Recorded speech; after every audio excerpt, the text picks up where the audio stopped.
Hello and welcome to Horror Rewind. This is Kelly Florence. And I'm Meg Hofdahl. And this week we are talking about the musical Nevermore. It's about the life and death of Edgar Allan Poe, and it was extraordinary. So Meg, why don't you tell us, first of all, how you went to see it? I live in southern Minnesota, and I have been to one play at the Mantorville Theater in Mantorville, Minnesota. And it was Agatha Christie's Mousetrap, which was really fun. And I was talking to my hairdresser, and her mom does the props there, and she said, oh, you've got to check out the new musical they're doing there, and it is Nevermore, about the life and death of Edgar Allan Poe. Well, if anyone knows me, I have a big raven tattoo on my chest because I am a huge Poe fan. I actually wrote a paper in college about his mysterious death. And I was right away, I have to see this. And thankfully my mom wanted to go see it too. So got tickets and we went. And, Mantorville, it's a small city. A small town, really. It's tiny. And I had seen a play there before, like I said. And I sort of had, kind of expectations of, well, this will be interesting. And I was absolutely blown away. Apparently, this play appeared off-Broadway. The music is out of this world. I loved it. I don't know much about, where it's been shown around the country, around the world. If you guys have seen Nevermore, the musical, tweet us, Instagram us, whatever. I'd love to know because it was absolutely wonderful. So as soon as I came out, I texted Kelly and was like, I saw this amazing play. It's my favorite play I've ever seen. And I immediately bought tickets for the following weekend. Meg, unfortunately, couldn't come with me. She was throwing her annual Halloween party, but I went to see Nevermore. And it was very built up for me because of all of Meg's accolades, but it still blew me away. So something that is interesting about this musical, it's written with a lot of Poe's poetry sort of woven in. There are some parts that are nonfiction and there are some parts that are fiction, but it does this perfect weaving of storytelling throughout that is amazing. I would compare the aesthetic, and this company based their aesthetic on the original production and productions that have been shown around the world. I would say their aesthetic is like Tim Burton, like everything was pretty much black and white and over the top and absolutely incredible. The choreography was simple but perfect. Their set too it's all very simple, but it comes across so well. And the story is in the words and the storytelling, and it was so lovely. You should definitely listen to the soundtrack. No, I was researching this last night, Meg, and it actually premiered in Edmonton, Alberta, which is where Meg was born. Oh my God, it's Kismet. Oh, that's really cool. I was telling Kelly when I sat with my mom, when we stopped for the intermission, I was like, I am so jacked up right now to write because it was really, a lot of it was about Poe's sort of using these horrible things in his life to become a creative person and funneling all those things into his work. And I was just so jacked to write and be creative. Did you feel that way after you saw it? Absolutely. And my thing, I've got a theater background, and so immediately I was like, I need to direct this play. And so I'm hoping through a local theater company where I live to hopefully put it on in a couple of years or so. But it is so inspiring. And even though it's sad, and I cried more than once during the play, even though it is so sad, it's still inspiring. A couple of things that struck me about it. He had such a sad life, and he had a lot of alcoholism and depression running through his family, although it probably wasn't diagnosed at the time. When we look back, we can see. And they talked about his mother being melancholy and his sister and then his aunt or stepmother. And it's heartbreaking because we know, as for those of us who are depressed or those that we love that we know are depressed, we know what that feeling is like, and you can't fix it yourself, or you can't help somebody to feel better if they're in depression. And so that really struck me as one of the elements that will always be so powerful about this play. I agree. They captured that so well. And the acting in this particular production was great. The guy who played Poe was incredible. And the music, oh my gosh, like I was just, you know, I've seen many musicals, and you know, we all know those sort of iconic ones, but this one, even though I had never heard a song or knew anything about it, the music right away just like spoke to my heart, and like my goth girl heart was just like bursting the whole time. And like Kelly said, I cried several times, but it was the kind of like cathartic crying and like, oh my god, this is so amazing crying. It was just unbelievable. And like Kelly said, we're hoping to, you know, in the future, we would love to bring this to another community in Duluth or beyond. It's just a great production. And like I said, let us know if you've seen it. I'd love to know what your thoughts were. The other part that I loved, another thing that stuck out to me, was the love story. One love story in particular. Is it Elmira? He fell in love with this girl at school, and I don't know if this is one of the fictional parts or nonfiction, but he fell in love with this girl at school because they both loved dark things. It's like, do you want to see a dead body kind of thing? And it was so adorable how they portrayed that, and you just know, I mean, everybody has fallen in love, I hope, at some point in time, because you just connect with someone on that level, and you like the same things, and it was just so sweet and innocent and adorable and tragic at the same time when you watch the story. I think it was portrayed really well, and their love song was so sweet.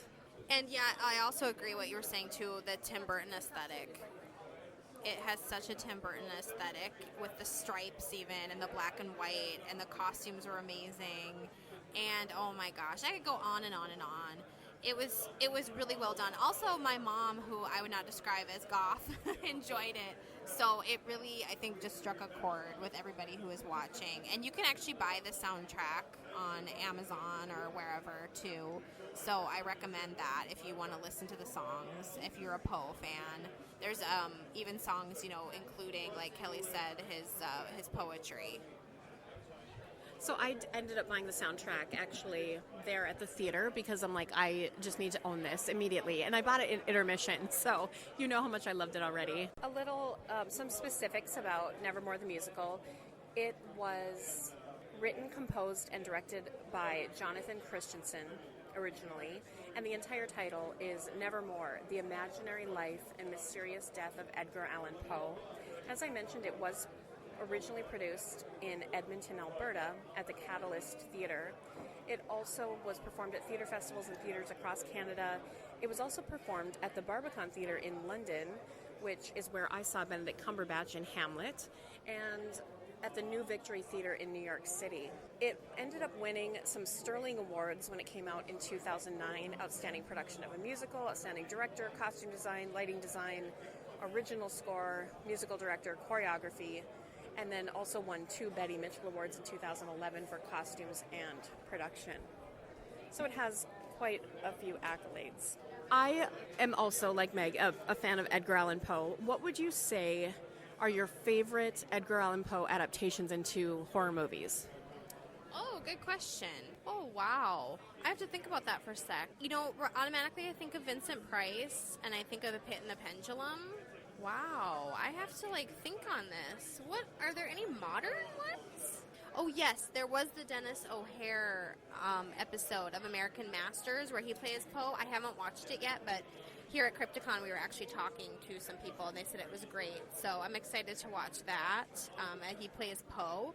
But yeah, you know, we were talking about depictions of Poe himself, but I wonder if there are any modern day movies about Poe stories. I'm drawing a blank. I would love to see this musical have a film adaptation. Wouldn't that be amazing? Oh my god! Let's contact this man and write it with him. Yeah. Jonathan Christensen, if you're listening, we want to adapt this for film. Some of the movies that have been made out of Edgar Allan Poe stories: Tales of Terror, of course, starring Vincent Price, The Raven, Mask of the Red Death, Pit and the Pendulum. There's the movie called An Evening of Edgar Allan Poe. There's The House of Usher, The Telltale Heart, the Oblong Box. There's a 1989 Mask of the Red Death. a 2009 movie called The Tomb, Fall of the House of Usher, 1928. 2014, there's a Tales of Poe, Telltale in 2009, Edgar Allan Poe's Lighthouse Keeper in 2015. And so even though I feel like he permeates our culture, there isn't a lot recently, and there definitely doesn't seem to be like a movie about him and his life. You know, the only thing that I'm thinking of is there was a movie with John Cusack. Do you know what I'm talking about? I didn't see it. And it was, I think it was kind of about, it was very fictional. It's about him, like, solving crimes or something like that. So it's not really about him. But, like, I'm inspired right now, and I feel like we have found a dearth of Edgar Allan Poe movies, and we have work to do. Do you personally have a favorite Edgar Allan Poe story? So I know it's cliche. I do love Telltale Heart. I wrote a story in my first book called Rainbow Inn that's based on the Telltale Heart. Basically about guilt and about a physical sound of guilt. But I also love The Black Cat. It's really fucked up. And I love, oh my gosh, Murders of the Rue Morgue. He really sort of explored detectives even before Sir Arthur Conan Doyle. And oh my gosh, just everything. Obviously his poetry I love, all of his dark stuff, his ode to science, all of it. I love me some Poe. Meg and I actually co-wrote a children's book for little kids to start reading, help them practice reading, or for it to be read to them, called Molly Likes Monsters, because we both were kids, like Edgar Allan Poe apparently, that liked dark things and scary things when we were little, but not everybody gets it, and not everybody got us. And we named her favorite monster stuffed animal, we named it Poe, after Edgar Allan Poe. And we just think it's a nice way for kids to realize if you like scary things, it's okay. And if you don't, that's okay too. One of my favorite things about Poe, and I learned through being a literature student, is his idea of the perverse. And that inside of us, even though it goes against human nature and our want to survive, we have this idea of the perverse that we want to explore death and we want to be dead, and that we have this like drive inside of us to do things that are not good for us and that hurt us. And that's something that I think is explored in Nevermore, and something that's explored in pretty much all of his stories and poems, this obsession with death. And when you watch Nevermore, you can understand why Poe had an obsession with death, because everyone he loved died. And so there's this concept of perverse that I think sort of goes in line with why we like dark things. You know, I'm asked as a horror author and a horror podcaster, when I'm interviewed, almost every time I'm interviewed, people ask me, why do I like dark things? And a lot of times I want to say Edgar Allan Poe's perverse, because it is a part of all of us. We are all fascinated by this. Even people who pretend they're not, everyone's fascinated by death and by darkness. So I wouldn't categorize this as a horror musical. In previous episodes, we've talked about some horror movies that have become musicals, like Evil Dead the musical, Reanimator the musical, Carrie, and even Witches of Eastwick, as we found out a few weeks ago. This doesn't categorize as that. It's definitely a more serious tone than a lot of these other cheeky musicals, but it in no way makes it less fun to watch. It is visually stunning. You know, well, at least the production we saw, and I assume other productions that have come before, it's mesmerizing. I could not take my eyes away. Yeah, it was amazing too. We were watching it in this old opera house that has quite a history, apparently a haunted history. And this is a small town, and it was so cool to see, you know, local Minnesotans put on such an amazing production. I can't wait to talk to my hairdresser about how proud I am of her mom being involved, because it was so cool. And so I don't know how many of you guys go out to theater, but this is definitely one that I would recommend. And yeah, I wouldn't go if you want to have a laugh, but if you want to feel something and you want to learn a lot about Edgar Allan Poe, yes, there are fictionalized parts, but you will learn a lot about him, including just hearing his wonderful words. Something else I want to plug just through this whole experience and seeing this in a small town and small production, I encourage you to go out and support your local theater, whether it be community theater or high school or semi-professional theater in your town or even touring companies, because you will learn so much, grow so much, and have that experience sitting next to fellow audience members going through whether it's a comedy or a horror musical or a drama. It's a different experience that we don't get all the time. And also think back to the beginning of time about storytelling and how these stories and these epic sagas were passed down and how people were entertained in previous generations. And live theater is just something we don't want to lose. So support your local artists. Yeah, that's something that's important to us here at Horror Rewind, is supporting local artists, no matter if they are involved in horror or not. If you're out there and you're creating, we want to hear from you. If you are writing poetry, if you are in a local play, if you are making a movie for the first time, if you're getting into something like that, we want to support you. So let us know. We want to do shout outs and help out who we can. So call in to our anchor station or email us at horrorrewindpodcast@gmail.com and send us information about anything you'd like us to plug for you. Meg, anything else you'd like to say about the musical Nevermore or Edgar Allan Poe in general? So I guess all I would say is, if you haven't read some Edgar Allan Poe, I encourage you to. I'm sure we all did in high school, but maybe explore it again now. And also, I'm going to do my own plug and say that if you do sort of like dark literature, check out my books, the Twisted Reverie series. I have 2 short story collections, and I like to fancy myself a little bit of Poe. So, yeah, check those out. Something else exciting coming up in a couple months is the release of Meg's first full-length novel called Her Dark Inheritance. And I'm so excited. Meg will be sharing her cover soon on social media and a description. So make sure to follow her author page as well. Yeah, I would love that. And, I appreciate all the support. And we've been getting such nice messages, like I said, from people. And we love it. We love hearing from you guys. So make your voices heard about what movies you'd like us to do, and if there are any other theater productions you think we should see, and all that. We love hearing from you. All right, it's time for our Fast Forward segment. Meg, I'm going to tell you about a really scary movie. Are you ready? I've never been more ready. It's called The Nightmare, and I know you've heard of this because when we were looking at this list of top 10 scariest movies of all time, this was on 2 lists. 2 people submitted this movie, and we were like, what? I've never heard of it. But it's a movie about sleep paralysis. I'm intrigued. As far as I know, it's sort of like a documentary type style. It is a documentary, and what they do is they recreate scenes really well of these people and their stories. It's not like, sometimes on Lifetime, or not Lifetime, it's like those medical shows and they recreate things and it's kind of hilarious. This is more well done than that. Okay, so it's not like a Dateline representation of okay. But they recreate their situations really well.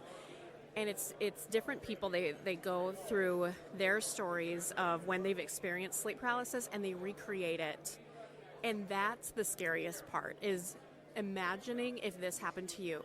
So part of the catch-22, if you will, of watching this movie is that it might make you start thinking about, what if I had sleep paralysis, or what if I see somebody standing in my room, or what if something creepy happened to me and I had a dream and I feel like I can't get out of it? Because won't that just sort of lend itself to you doing that and then you think it's real anyway? So it's like self-fulfilling prophecy, and it's also like when you think about breathing or blinking or something, and then you can't help but do it, and then it's like now you're paralyzed. Yes, so that's the only problem. And so I watched it, and I did watch it late at night. Everyone in my house was asleep, And I started thinking, what if I saw a shadow man in the corner? Or what if I walked down the hall and I saw a figure walking towards me? I think of that, even without seeing this movie, I always think of that like when I go into my room at night. My husband always goes to bed before me, and I'll go into my room and it's dark, and I'm like walking to our bathroom, and I'm like, what if I flip the light on and there's like a murderer, there's like Michael fucking Myers like standing there with a knife? Like, what would I actually do? So that would sort of creep me out. And I can say I did not have sleep paralysis, or I haven't yet, knock on wood, because of this movie, but it definitely did make it freak me out a little bit. I've asked my husband many times like what he thinks is what's the scariest concept he can think of, and he's a doctor, and he thinks the scariest thing would be when you are like conscious and there's being surgery performed on you. And I remember watching like some anthology show where that happened in an episode. Was it Twilight Zone? Okay. Was it the remake? Yeah. Okay, that really stuck in my head because, I mean, there's nothing scary. Yes, the tear. Yes, there's nothing scarier than thinking that you're like trapped in your body and you can't move and you can't scream. And I'm assuming that's kind of what this movie's about. And that, too, happened sort of in the movie Get Out, because when he gets hypnotized, he's paralyzed and he can't do anything about it. Oh, so yeah, that's really creepy. So if you are interested in sleep paralysis and you think you can watch it without freaking yourself out or getting overly paranoid so it starts happening to you, I recommend this movie. It's got a great rating. I think it's like 90-some% on Rotten Tomatoes. People love it. I've seen on Netflix it has like a pillow on the front, right? Is that what it, okay. And I remember I clicked on it one time not knowing it was documentary style, and I was like, oh, watch this movie. And then it started for a minute and I was like, oh, this isn't what I thought it was. But apparently I need to just stick with it. Yeah, so I recommend it to listeners. So we are going to do our ranking this week on the musical Nevermore and then on The Nightmare. And I think, can we rate it on Ravens? So, of 0 to 10 Ravens, what would you give Nevermore the musical? 10. I would absolutely give it a 10. It is one of the best live theatrical experiences of my entire life. And I'm not being dramatic. We admit that sometimes we're dramatic, but no, I lost my mind over this play. It was so good. So yeah, 10. And then I would give my anticipation of Nightmare, I'll give it an 8 because it sounds really scary and I like sort of that true element to it. Yeah, and I would rate it as a 7. I mean, it was good. It was scary. It wasn't. It didn't freak me out as much as I know some people get freaked out by this kind of stuff. But yeah, it was still good, and I still had to, barely have one eye open at night and look around the room. So it was cool. So we continue through December. We hope you are having a great month. And until next time, we will see you in the horror section. The Raven by Edgar Allan Poe. Once upon a midnight dreary, while I pondered, weak and weary, over many a quaint and curious volume of forgotten lore, while I nodded, early napping, suddenly there came a tapping, as of someone gently rapping at my chamber door. "'Tis some visitor," I muttered, tapping at my chamber door. Only this, and nothing more. Distinctly I remember it was in the bleak December, and each separate dying ember wrought its ghost upon the floor. Eagerly I wished the morrow. Vainly I had sought to borrow from my books surcease of sorrow, sorrow for the lost Lenore, for the rare and radiant maiden, whom the angels named Lenore, nameless here for evermore. And the silken and uncertain rustling of each purple curtain thrilled me, filled me with fantastic terrors never felt before. So that now, to still the beating of my heart, I stood repeating, "'Tis some visitor entreating entrance at my chamber door. Some late visitor entreating entrance at my chamber door. That it is, and nothing more." Presently my soul grew stronger, hesitating then no longer. "Sir," said I, "or madam, truly your forgiveness I implore. And so faintly you came tapping at my chamber door, that I scarce was sure I heard you. Here I opened wide the door. Darkness there, and nothing more." deep into the darkness peering. Long I stood there wondering, fearing, doubting, dreaming dreams no mortal ever dared to dream before. But the silence was unbroken, and the darkness gave no token, and the only word there spoken was the whispered word, Lenore. This I whispered, and an echo murmured back the word, Lenore. Merely this, and nothing more.